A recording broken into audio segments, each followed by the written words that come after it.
I don't believe what is happening to me after visiting my boyfriend's grandmother. We were planning to get married. He wanted us to meet here at a restaurant or somewhere out, but I didn't like that. I was afraid to be tricked. He's a person who cheated on me many times.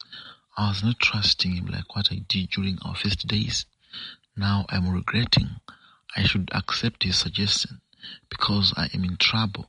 The grandmother has a kitchen sink with a... Hello viewers, welcome once again to another episode of African Confessions HD, right here on Extraordinary Africa. If you're still new to the show, in this show we publish lifetime confessions. Usually we publish anonymously for their own safety reasons. Guys, if you have a story you want to share and you feel you just need advice, don't be shy. Don't be afraid. Here is the platform for you.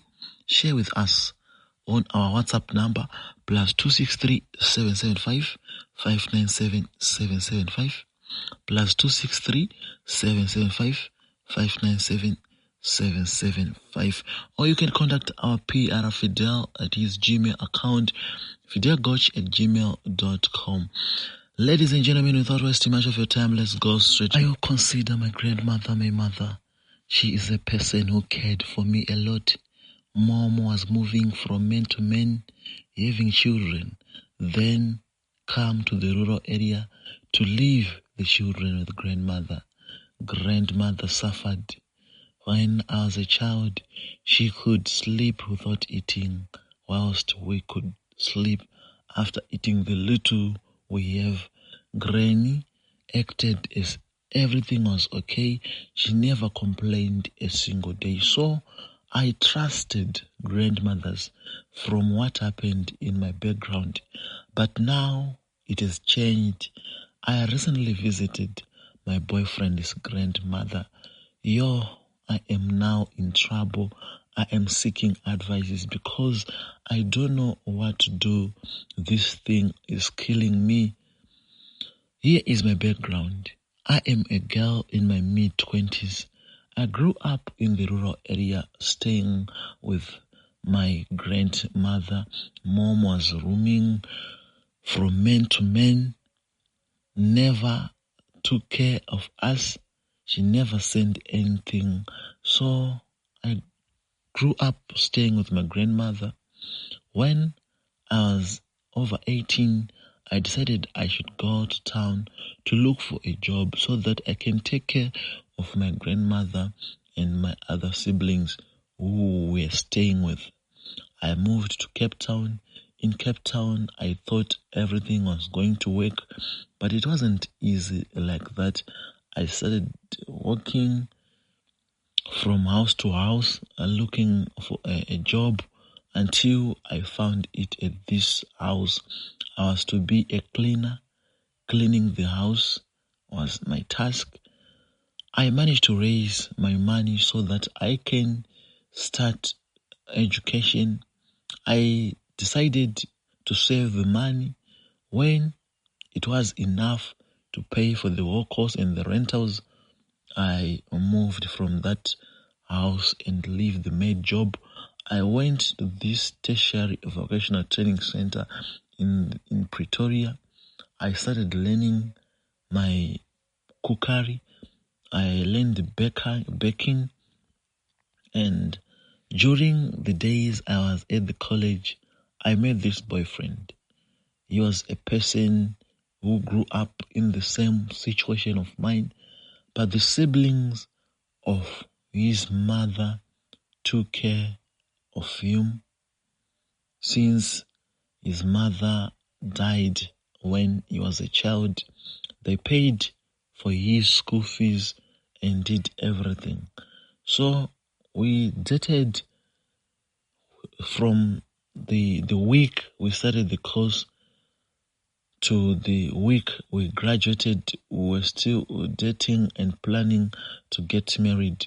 So as people were planning to get married, we should know each other first. So I told him we should go and see his grandmother or any of his relatives before we go to my relatives. He was a person who respected me. He loved me a lot, and he accepted that we could go and see his grandmother. But before that, there was arguments. He was saying it won't be good for us to go and see the grandmother at his place. We should go somewhere, then call the grandmother that she can bless us and move forward with our plans to get married. So we went to his grandmother's place. The grandmother is, I think she is about 60 years of age. We spent the whole day there. She cooked delicious food. Everything was okay. The trouble came when I went to the kitchen to wash the dishes.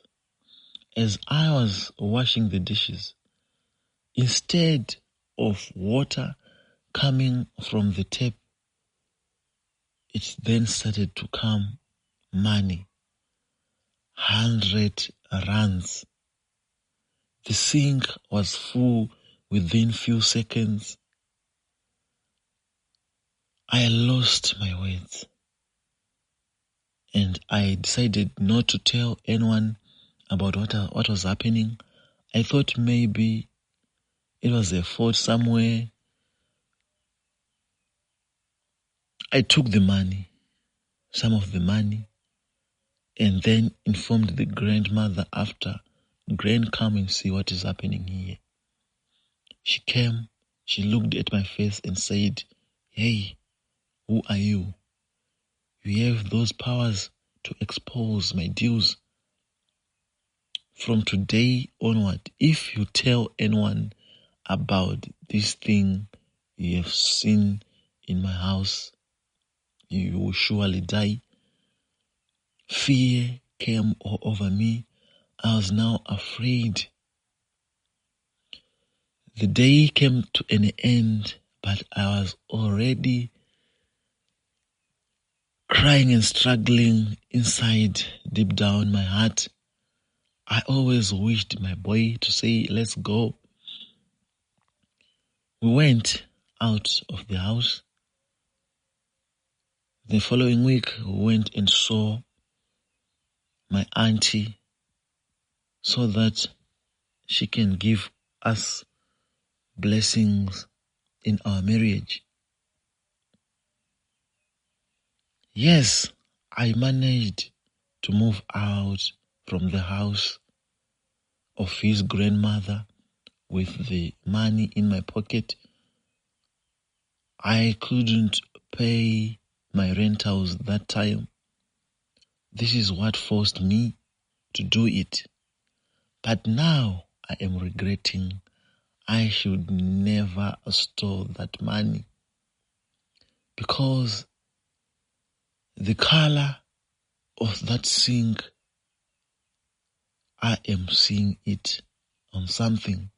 There is a snake with the color of the sink surface, which is coming to sleep with me over the nights. When it comes to sleep with me, the following morning, I will release worms.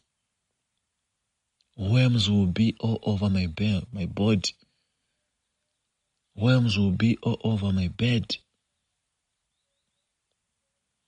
I think it is best to tell my boyfriend, but I am afraid and shy because the grandmother threatened me.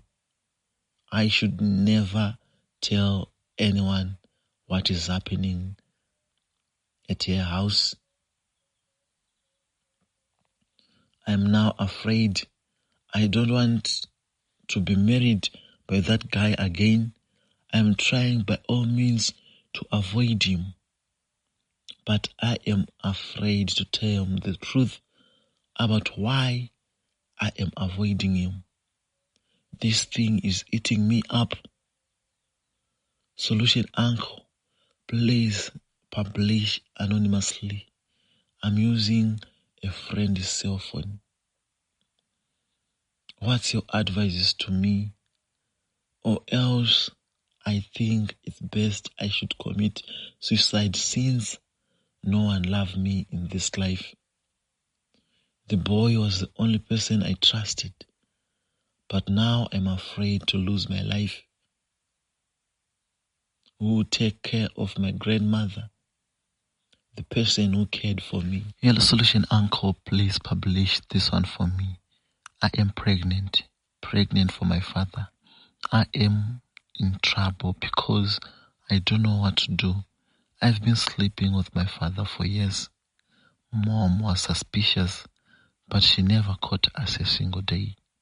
We could do it during parties. We could go to outings together. Mom suspected, but she never caught us. The love I have with my father was more than of a daughter and a father. She could fond my breast. She could fond my body anytime we wanted. Yes, he is my biological father because to be staying with him, we did DNA tests. Dad rejected me when I was still pregnant. Mom waited for me to be birth. Then the father of my mother funded the DNA tests. It was seen he is my father, and they forced him to take us. We are staying with him. He is a business person. He is a music promoter. He is well known in town, but he uses dark magic. I am sure the purpose why he sleeps with me is he is looking for money. He is paying back to his rituals. But now he impregnated me. I am shy to tell my mother. I am afraid. Is it okay for me to commit suicide because I have failed in life? Wow, and what could the people say about what is happening? I am afraid. It's better to commit suicide or wait than kill the child. What's your advice to me?